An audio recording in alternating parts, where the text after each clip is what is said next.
একটি ছোট গ্রাম। গ্রামটির মাঝ দিয়ে বয়ে গেছে একটি নদী। বন্যার সময় চারদিকে শুধু পানি আর পানি। গ্রামের মানুষের জীবন বেশ সহজ সরল, কিন্তু একটি সমস্যা আছে, অনেকেই খোলা জায়গায় পায়খানা করে।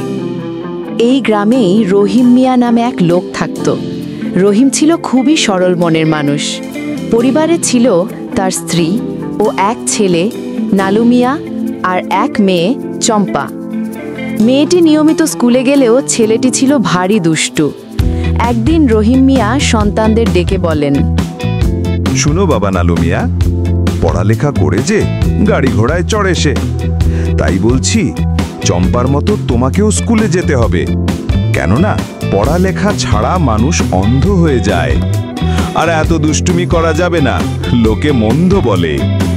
মেয়েটি বাবার কথাগুলো মনোযোগ দিয়ে শুনল এবং সে পড়ালেখার প্রতি আরও বেশি মনোযোগী হল। অন্যদিকে ছেলেটির দুষ্টুমি ছাড়ল না।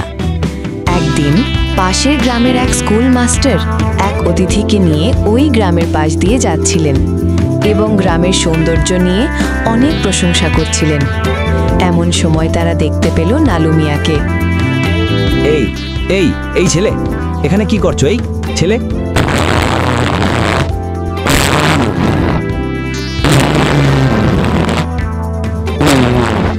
এই এই এই ছেলে, এখানে কি করছো? এই ছেলে, কি করো?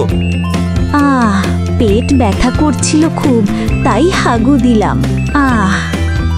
আরে এই খোলা জায়গায় নদীর ধারে পায়খানা করলা? তোমার বাবার নাম কি? তোমার বাবাকে ডাকো।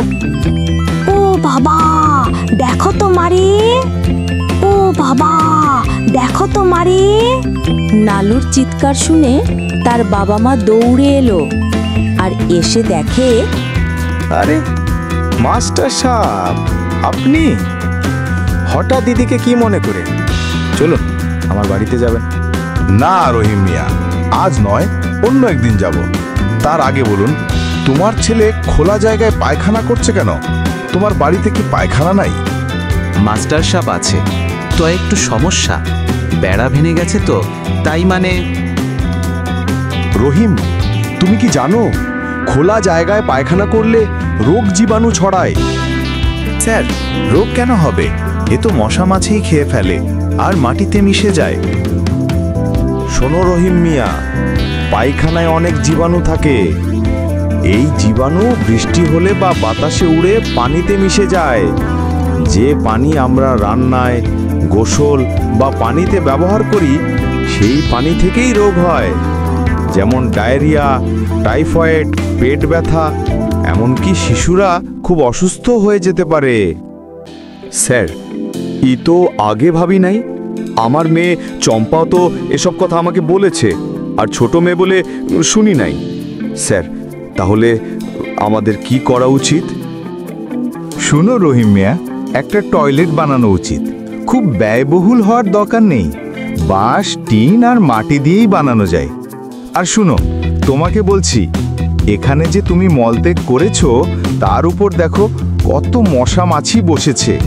আর যখন আমরা ভাত খেতে যাই, তখন এই মাছিগুলোই তো আমাদের খাবারের উপরে বসে, তাই না? এক পর্যায়ে এগুলো খাবারের সঙ্গে মিশে আমাদের পেটে প্রবেশ করে। ফলে আমাদের পেট ব্যথা, ডায়রিয়া, এমনকি অনেকে অসুস্থ হয়ে পড়ে।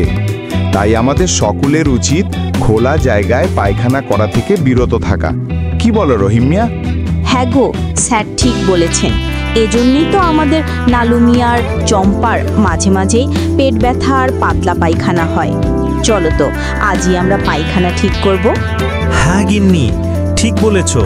আর স্যার, আমি আপনাকে কথা দিলাম, আমরা খোলা জায়গায় পায়খানা করব না, আর কাউকে করতেও দেব না। হ্যাঁ রহিম মিয়া, ঠিক বলেছ। নিজে সচেতন হব এবং অন্যকেও সচেতন করব। আর আমার সাথে সবাই বলুন, খোলা জায়গায় পায়খানা, রোগ জীবাণুর কারখানা।